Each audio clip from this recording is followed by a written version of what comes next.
Welcome to Talking Jazz. My guest today is pianist, composer, educator Ellen Rowe, and we're going to talk about some of her fabulous music and writing. Welcome, Ellen. Thank you. It's so good to be here. Thanks for having me on. Absolutely. And we should start out. You've been somebody that I've been looking actually up to for a long time as somebody who's pushing the envelope and doing things at a time when it wasn't common to do, meaning you were a professor of piano improvisation, leading a jazz department up there in Michigan. And that was just not common and is still not common. Give us a little bit about your background.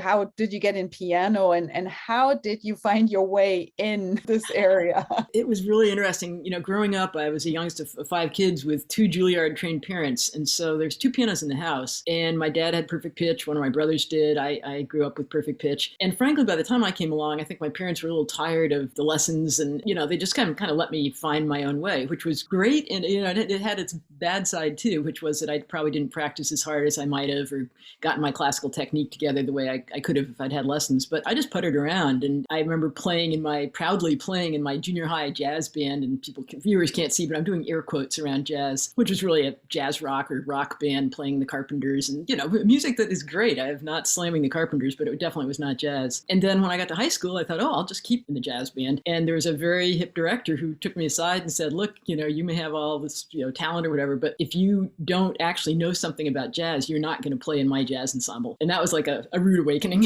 It was a good rude awakening. So he sent me off to study with this guy, John Mahegan, that I had never heard of. But John put this in context. I mean, there's, of course, Barry Harris and tons of important jazz piano pedagogues at the time. But John was one of the first people to be kind of allowed in an academic institution to teach jazz piano. And he also developed this series of 4 jazz piano volumes, explaining his methods. So I was a neophyte, this 14-year-old little girl walking in the door getting these lessons. And he scared the heck out of me. But I learned a lot. He introduced me to Bud Powell and Horace Silver and, of course, Bill Evans. So that kind of started the ball rolling. And I actually, it became something I was really kind of proud of, that because there were, like you said, there were very few other women, or young women especially, doing this. I think I was the only woman in my jazz band in high school for quite a while. And so, yeah, that's kind of where things got their start. And when I went on to Eastman to do music ed, because my dad was a high school band director, and I kind of thought, well, that's what I'll do. I just got sucked into the jazz program there, and I was definitely the bottom of the ladder there. And there was all these great players, Lee Musiker and Bill Cunliffe and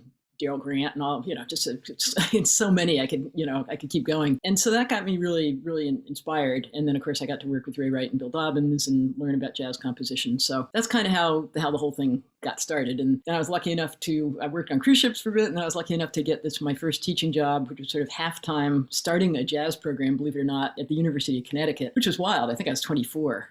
And, they were entrusting me because Ray Wright had given me a recommendation to start building a jazz program there. It was great. I was able to stumble my way around because nobody there really knew any better. So I made a bunch of mistakes and figured things out, and eventually got a small program going and was directing the jazz ensemble. So yeah, and then, when Michigan came along, it was a hard decision because I grew up in Connecticut, but I thought, what a great opportunity. Interesting. Yeah, talking about it. So Jamie Baum, who I play with, the flute player, also studied with John Mahegan. So she had some stories too. I'm sure I have some stories too that maybe can't get shared here. I've hung out with Jamie, and I don't think she and I ever talked about that. How cool. Yeah, we'll talk about it sometime. Yeah. We'll go to listen to one of your songs, Ain't I a Woman, and this is from a 2019 release. So, we were just talking about your beginnings, and right now we're still talking about the same issues, which means it's a very slow moving thing. So this is actually, the whole album is tributes to some of our sheroes. Mm-hmm. And so give us a little intro on what we should listen to, and it's something about this tune that we're going to listen to. The whole album, like you said, are tributes to women, because it occurred to me that it was not just musical sheroes that inspired me to try to kind of forge this path, but it was sportswomen and women involved in politics and civil rights movement, and just all walks of life, conservationists, that I found super inspiring and kind of encouraged me to just do what I believe in. Ain't I a Woman, of course, the title's stolen from Sojourner Truth's autobiography, and I came about because when I got my sabbatic leave back in 2017, when I was start writing the album, we had just had an election. I'll leave it at that, and there was a lot on everybody's mind about what was going to happen and the fate of the social justice movement movement. And it just got me thinking about how little I knew about the women that were involved in the social justice and civil rights movement, throughout history. We know all about the male figures, and they're certainly extremely important. I decided I'd like to write a piece in tribute to, a lot of the Mary Bethune Cooks and people that weren't as well known. And that's really what this piece is about. And so I guess that, and when you hear it, I think that'll hopefully that will resonate and the connections will be made. Absolutely. Well, let's have a listen. I mean, we'll have several that we'll listen to, the next three, but this is from the 2019 Momentum release, Ain't I a Woman? And it features, of course, Ellen Rowe on piano, but we also have Tia Fuller on saxophone, Virginia Mayu, Lisa Perrott, Jeanette Reichman, Ingrid Jensen on trumpet, Melissa Gardiner on trombone, Marian Hayden on the bass, Marlene Rosenberg on the bass. Which one is actually playing on this track? This is Marian Hayden and Allison Miller on drums, and Tia, Marian, and Melissa just light this cut up. Absolutely, great harmonies. All right, here we go. Ain't I a Woman?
Ain't I a Woman from the Momentum release by my guest today, Ellen Rowe, who you not only heard on piano, but she also wrote these pieces and wrote these pieces with a purpose because they are dedicated to specific heroes of us. I love that heroes term, obviously, but it's so expressive on what it's supposed to say. So this one, it's called Relentless Forward Progression. It sounds like you said you dedicated to the women distance runners. So how did that come about? So that is my most serious hobby away from music and teaching, which aren't hobbies. But I mean, it is my most serious hobby. And it's kind of what keeps my sanity through all this stress. It's just to go out and do these ultra marathons and just to be out on the trails, running in nature is great. But there's these amazing women runners. Like, I mean, the first person who really became somebody I knew about, because I spent a lot of time in Maine, and Joan Benoit Samuelson won the first Olympic woman marathon, which, believe it or not, didn't happen until 1984, which is kind of mind-blowing when you think about the history of the Olympics.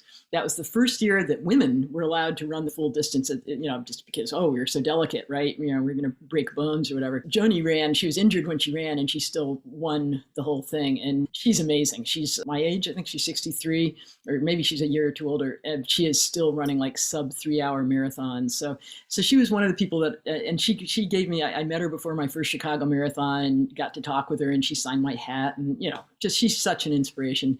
And then there's a couple long distance trail runners, Gunhild Swanson, who ran the 100-mile Western States at age 70 and came in under the 30-hour cutoff point. There's a video that anybody listening to this really needs to check out if they want inspiration. And they documented her coming across the finish line and all these runners coming to run her in. So she's 70 years old, and she's finishing this race in under 30 hours. And then this woman also, who's maybe a couple of years younger than I am, who is placing in the top 10 men or women at these ultra distances, Megan Canfield Laws. So I just picked those three, to dedicate this one to. And RFP is Relentless Forward Progress, which is our ultra running mantra. Ultra running, that just boggles my mind. I mean, I do run, but not like that.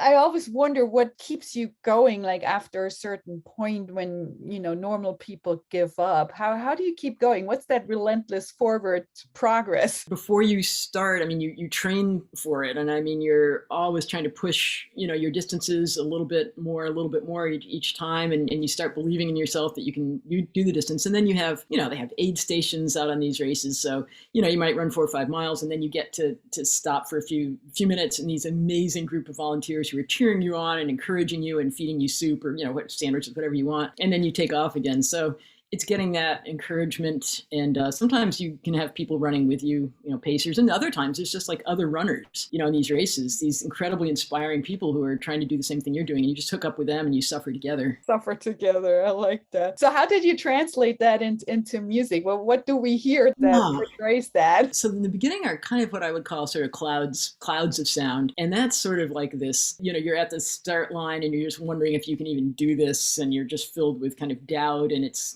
6 a.m. in the morning or whatever ridiculous hour. And then gradually, you start to run. And so it's, pretty obvious text painting, but bass comes in and it's sort of like footsteps. The musical intervals get bigger and bigger. And that's kind of the footsteps, getting longer, the stride getting longer, some groove kicks in and it's like, kind of in the moment, everything's going well. And then, kind of gets into this celebratory thing. And then towards the end, the clouds come back a little bit. And, so, I mean, I think it's just I was trying to sort of document what you feel like. The ending isn't quite as celebratory as it should be, but I just wanted to kind of end the piece the way I started it. So. Okay. So we're all going for a run with this and we're experienced a relentless forward progression or motion. Well, let's give it a try. Here's some relentless forward progress, and it's from Momentum, again, the 2019 release on Smoking Sled Dog Records.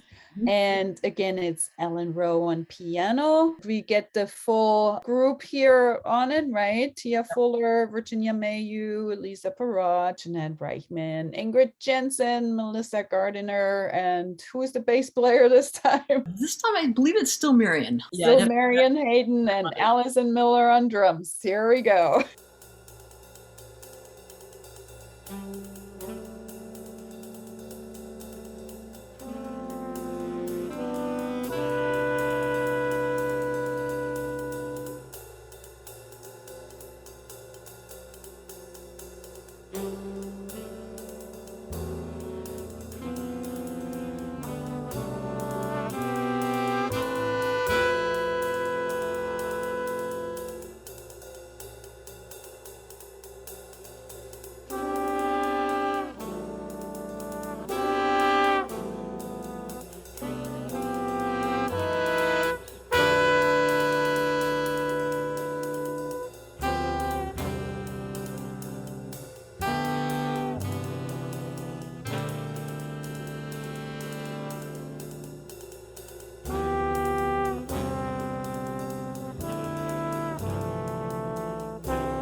This was Relentless Forward Progress from the album or Progression. I liked when you said progression because I thought, yeah, I know that's what I wrote down, but it's Relentless Forward Progress from the album Momentum. And this is by my guest today, Ellen Rowe, who you also heard on piano. And we're going to do one more because this is a very special album. It's performed by all women, it's written by a woman, and it's dedicated to the progress and to the achievements from women. This next one that we're going to listen to is actually a really great lineage of our women in jazz and our sheroes. It's the Soul Keepers, and it's a tribute to Jerry Allen, who we lost way too early, but was just an incredible pianist, and all she did is a progression back to Mary Lou Williams. And I actually just read the new book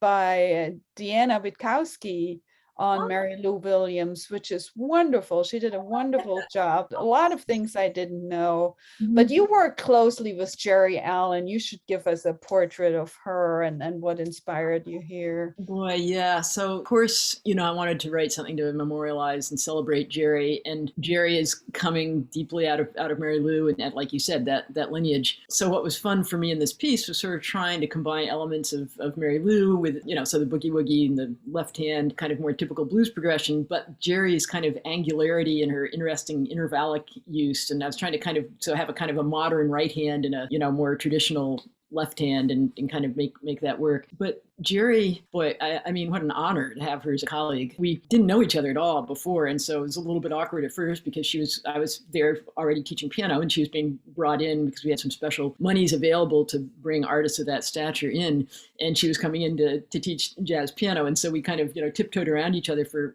a bit. But then when we got to know each other, it was amazing. It became a really close friendship, and I just learned so much from being around her, and the integrity of everything she did was really inspiring to me. Our students at Michigan, she did the Sunday salons, like one a month, just like Mary Lou used to do. And it was amazing. These kids would take on these incredible projects, and not just pianists, but other horn players would come in as well. And she would assign them something really deep and significant to do, 5 choruses of, Sonny Stitt or whatever it might be. And they would come in and they would, because it was her and they wanted to do this for her, and they would memorize it and come in and play at blistering tempos, or the pianist would take on these Phineas Newborn transcriptions or whatever it might be. So those were really great for our sense of community and also for just raising the kids' idea of what they were capable of. Yeah, it was just so great to be around her and get to be her friend and colleague. And it was one of the darkest days of my life when she passed.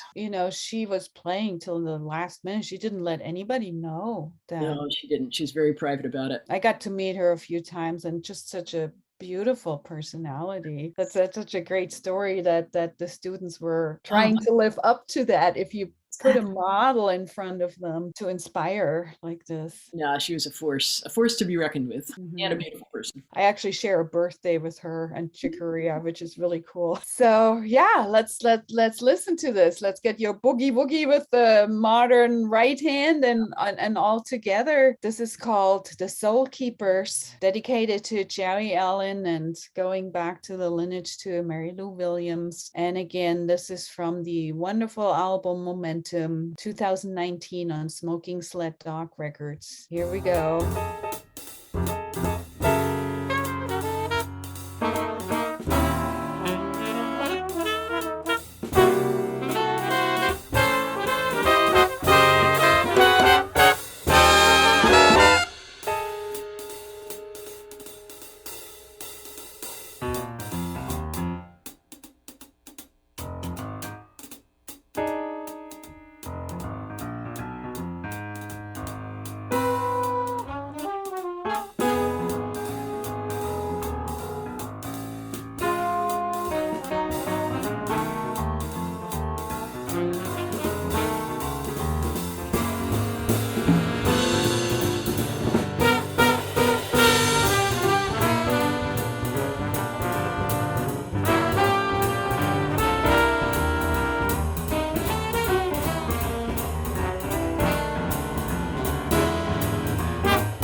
this was the Soul Keepers from the album Momentum. And you heard my guest today, Ellen Rowe on piano, who is also the composer and the mind behind this wonderful album of portraits of wonderful women. Now, this was 2019. We're going to jump back in time and go to the beginnings and your first album. This is a piece called The Phoenix. Phoenix kind of being the symbol of rebirth, something out of the ashes. What inspired you here, and how about that being on your first album? The funny story here is that I was very lucky to spend a couple summers as a participant at the Banff Jazz Workshop, and then I kind of managed to wangle my way on to the faculty. But while I was up there, I got to meet the wonderful Canadian bassist, pianist, vibist, drummer, you name it, Don Thompson. We became good friends. And I just remember one day he goes, "Why do you always write such sad music? Why don't you ever write any happy music?" And so that just got me thinking, okay, yeah, he's probably right. Every tune I write is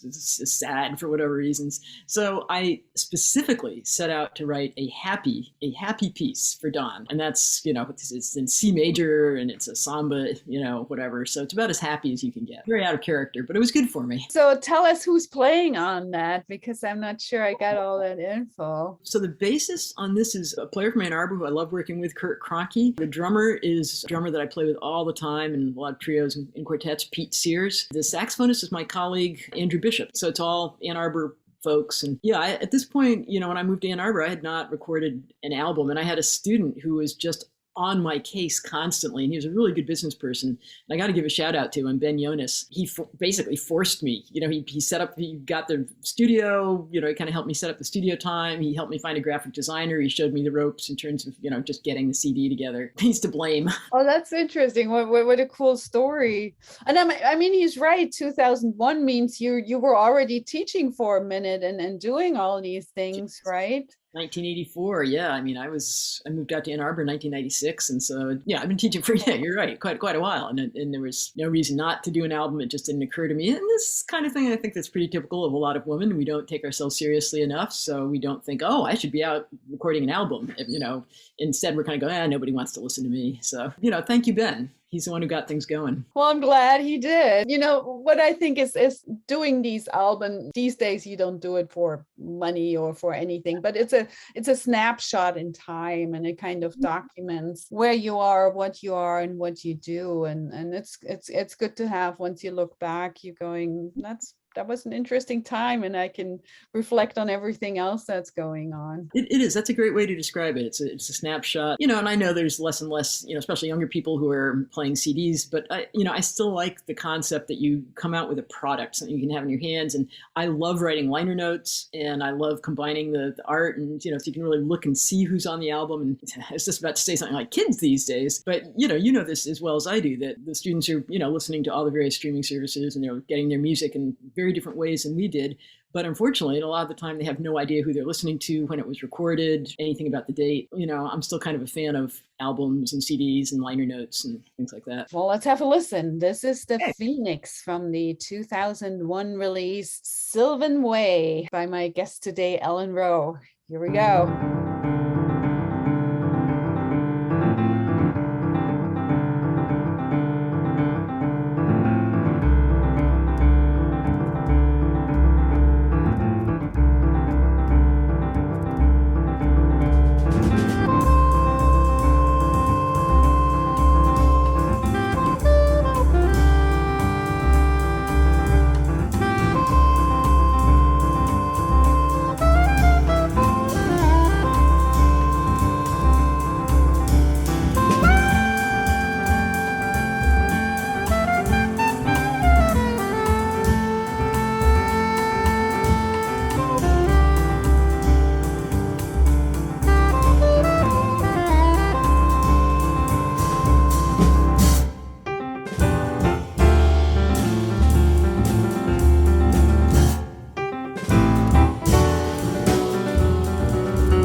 That was the Phoenix, a selection from Sylvan Way, a 2001 recording by my guest today, Ellen Rowe. We got one more, and I have actually a bunch of more questions to get there. So this is not from one of your releases, but an arrangement you did for one of the great big bands of our time, which is the Diva Big Band that has been around since the 80s, no, 90s? Late 80s, I would say. Late 80s, yeah. Right around 1990, I think. Diva is a group. It's led by Sherry Marigold, and we heard there's actually a talking jazz show with her, so we can find out all the details and the exact times. The cool thing about this big band is that at a time when it wasn't that common at all, she pulled together all women, wonderful women, to play, called Diva, and commissioned pieces especially for this group. So it wasn't just taking stock arrangements and doing something else, but thinking about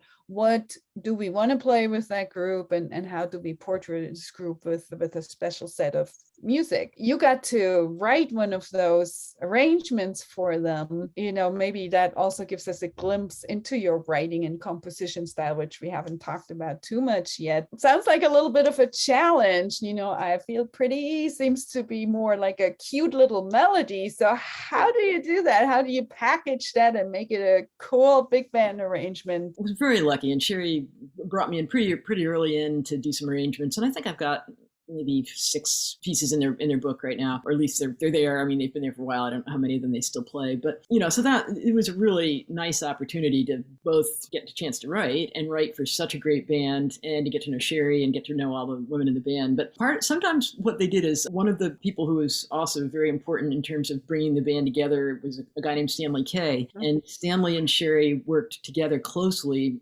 from the business and musical standpoint, to get the band together and get them on the road and get them playing. And Stanley would often get in touch with me once, we had decided what tune I was going to arrange, and get on the phone and he'd go, okay, so I have this idea. So do da do ba do ba do da.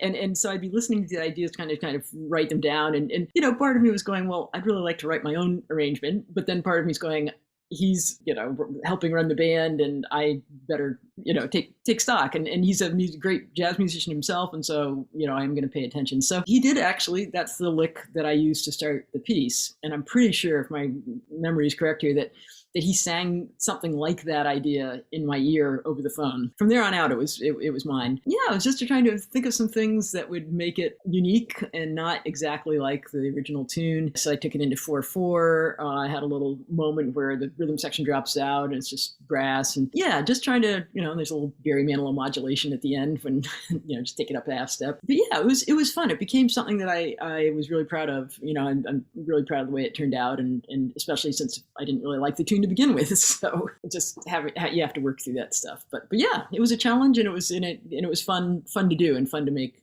work. And I reharmonized it and did some things like that. But I think the tune is still pretty evident, even with the reharm. Well, I mean, it is a classic, but I love that, taking on a challenge of something that you're not completely convinced and making it into something cool. Yeah, it's a good challenge. Writing is probably, one of the really powerful aspects of what you do, knowing that. How do you approach that? How do you compose? Do you have a special inspiration? What's some of your techniques? Well, when it comes to big band, I really do enjoy the challenge of arranging. I write a few original things myself. And in fact, I've got one I just finished developing bands for Jen. I'm very thrilled to have been asked to write that. And so I just finished that. And I will say that writing for younger bands is at least 3 times as difficult as writing for pro bands. So I sweated bullets over trying to make sure that it was going to be playable for the young ones. Yeah, I was lucky at Eastman to study with Ray Wright and Bill Bobbins as well. But Ray was my primary writing teacher and just introduced us all to the techniques that Thad Jones and Bob Brookmeyer and Sammy Nestico, Oliver Nelson,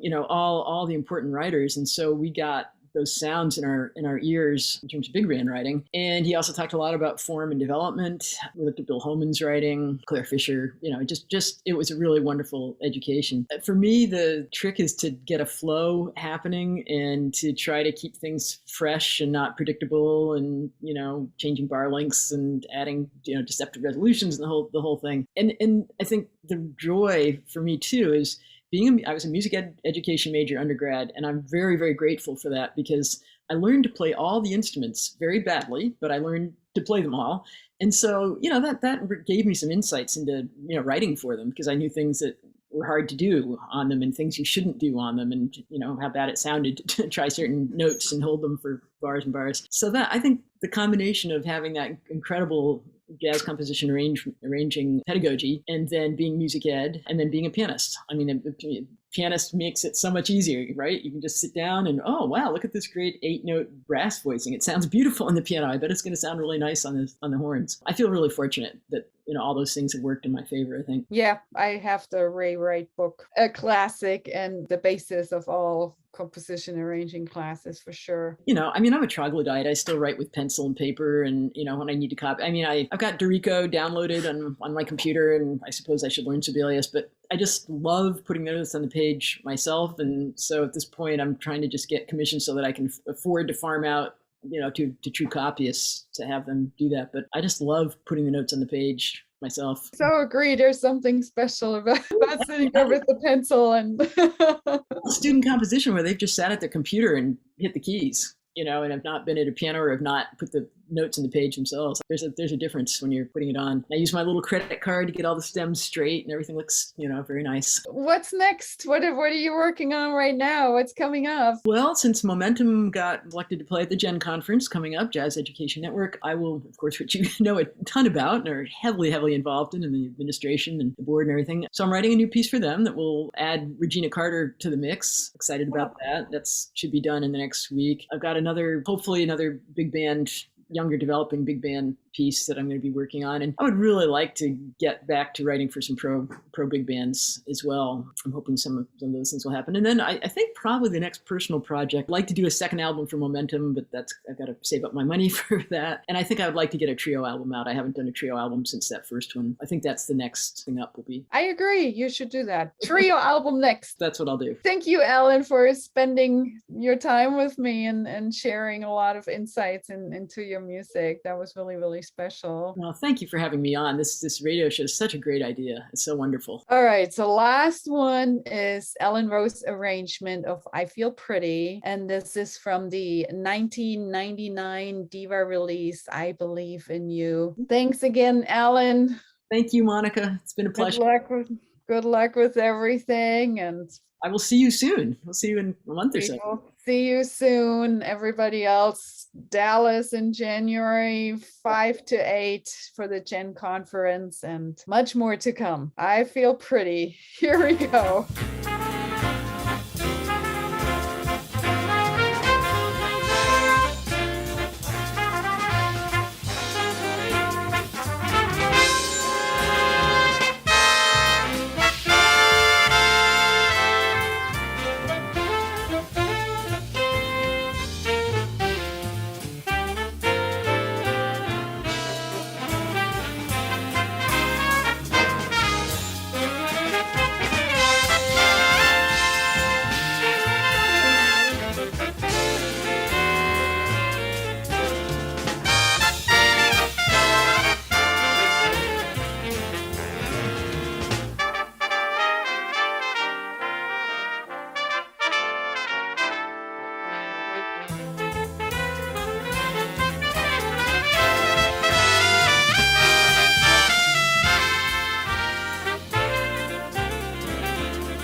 Talking Jazz today.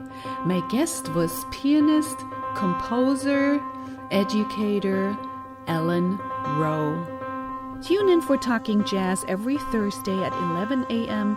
and every Monday at 7 p.m. right here on WETF 105.7 FM in South Bend, Indiana, or online at WETFthejazzstation.org.